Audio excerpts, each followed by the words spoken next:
Definition of polynomial expression. Definition. A polynomial expression p of x can be written in the form like this, where n is a non-negative integer, and here we also have to remember that all the a's in this polynomial expression right here are real numbers, such as the a sub n should not be equal to 0, and here is the a sub n. So this polynomial expression is said to have a degree of n. And now, let us proceed with some terms related to polynomial expressions like this. And here we have an example of a polynomial. And now, the term containing the highest power of the variable x is called the leading term. So here in our general expression, we have the leading term to be a sub n x raised to n, while here in this example, you only need to consider the highest exponent, and the term containing such highest exponent would be the leading term. And in this case, we have a negative 6x raised to 4. So next, let us have the coefficient contained in the leading term is called the leading coefficient. So since that this is our leading term, the coefficient, which is the a having a subscript of n, would be the leading coefficient. And here in our example, since this is the leading term, the numerical coefficient of negative 6 will be called the leading coefficient. And for the next term, we have the power of the variable x contained in the leading term is called the degree of the polynomial n. So again, we are talking about the leading term here, and this is our leading term. So this implies that the n would be the highest exponent here, such as in our example, this is our leading term, the highest exponent would now be the positive 4.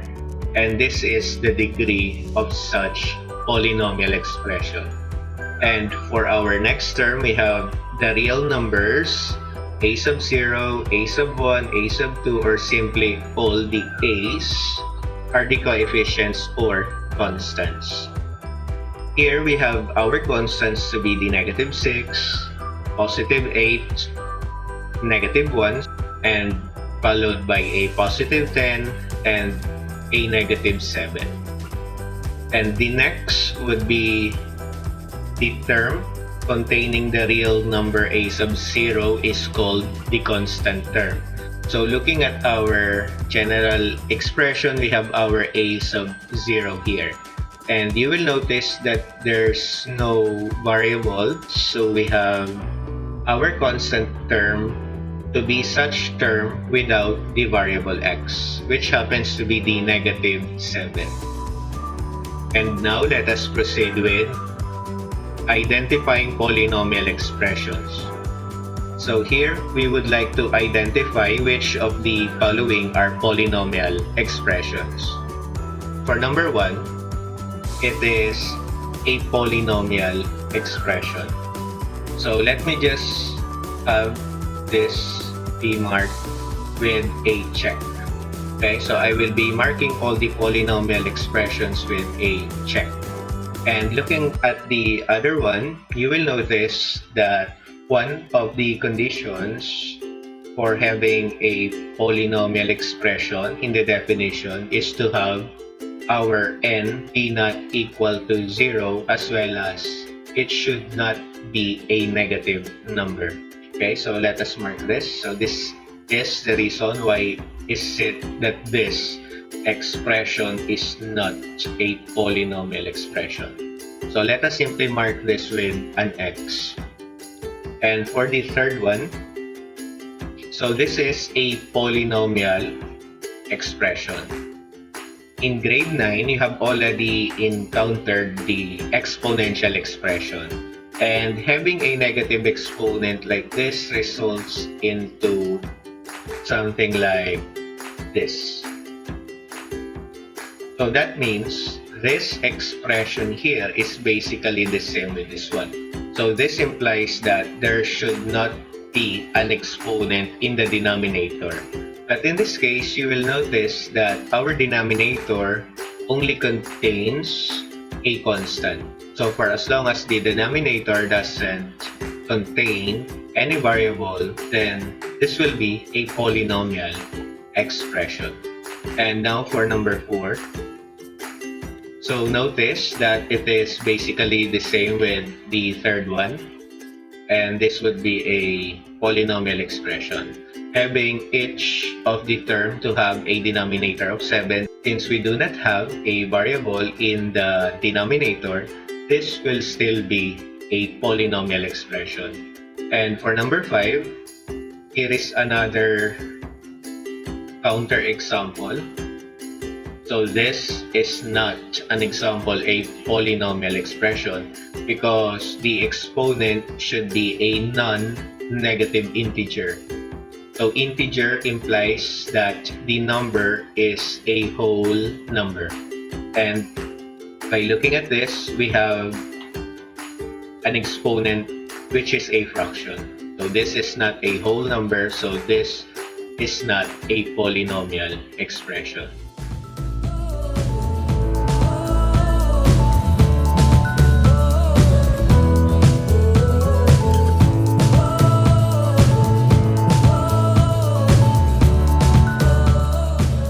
Synthetic division. In this video, you will learn how to divide any polynomial p of x by a linear polynomial such as x minus c.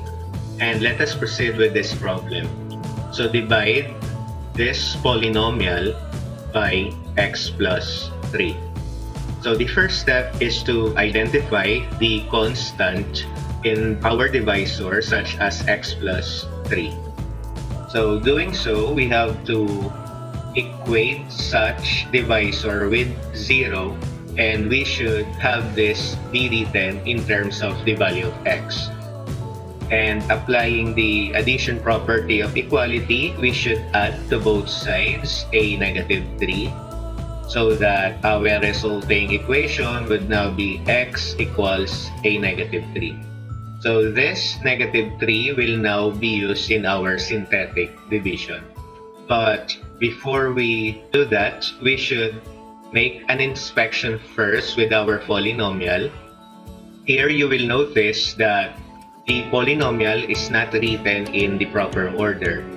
We should consider the highest exponent first, having the highest exponent of 5 be written first, such as negative x raised to 5, followed by the next term of negative 2x cubed, so followed by positive 3x squared, and here we have a negative x plus 4.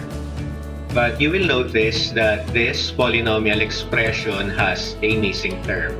So normally we can easily notice that by looking at the highest exponent and continuously reducing such exponent by 1 until the constant term. So having our 5, usually this will be followed by a 4, but in this case, the exponent of 4 is missing. So notice that there is a gap between this exponent of 5 and this exponent of 3.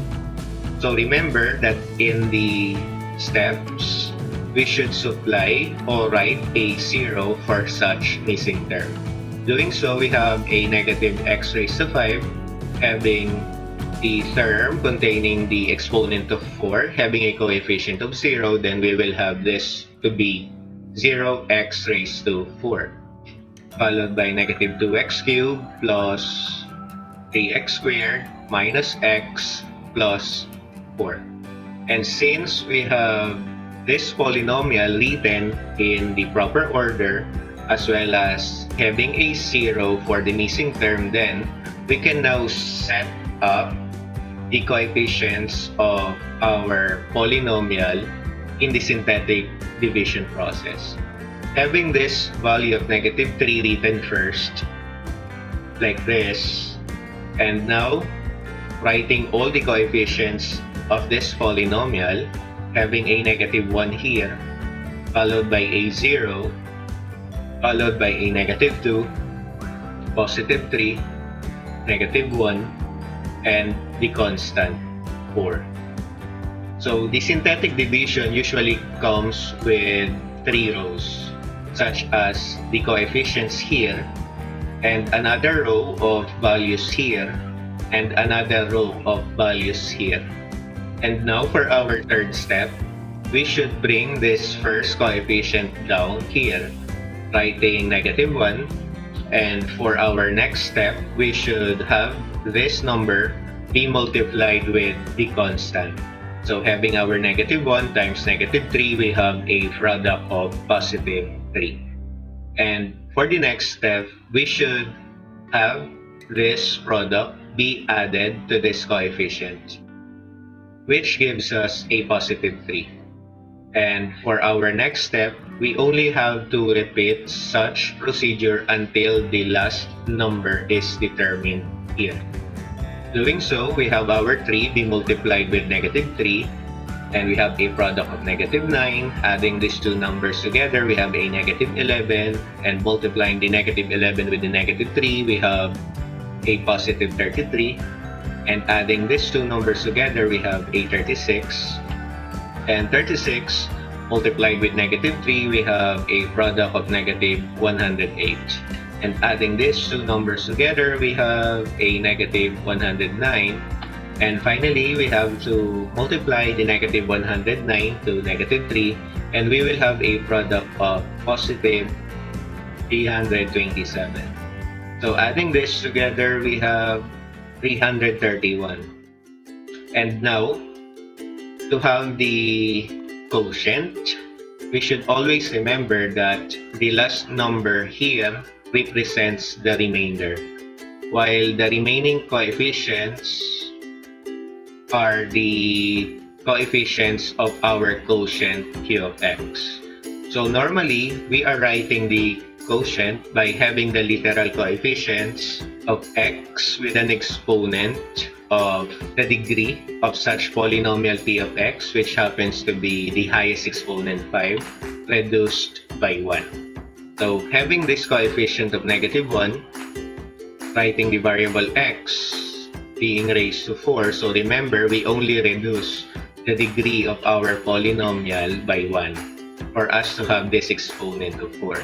But since we have an expression of negative 1x raised to 4, we should only write such expression as negative x raised to 4.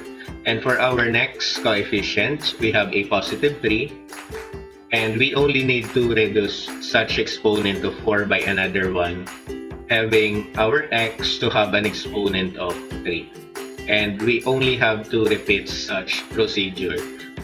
Having our next coefficient to have a negative 11, so writing the x. So this time, 3 minus 1 is 2. And for our next coefficient, we have a 36, followed by x, and this time 2 minus 1 is 1. But we should not write the 1 anymore here. And finally, we have the negative 109 being the constant term of this quotient. But normally, we are writing our final answer to have the remainder be written as 331 over the divisor, which is x plus 3. So this will be our answer to such question of dividing these two polynomials.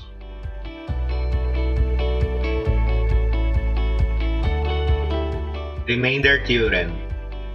Remainder theorem. So the remainder theorem states that p of c is the remainder when the polynomial p of x is divided by x minus c. The divisor x minus c is then restated as x equals c.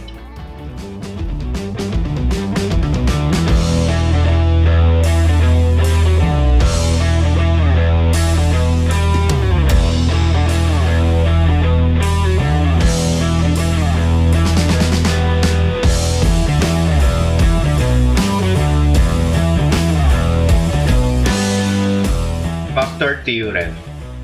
So factor theorem states that if we let p of x be a polynomial, if c is a zero of p, that is, p of c is equal to 0, then x minus c is a factor of p of x. Conversely, if x minus c is a factor of p of x, then c is a zero of p. So factor theorem basically tells us that if the remainder is equal to 0 after dividing a polynomial by a certain linear polynomial such as x minus c, then the x minus c is a factor of the polynomial p of x.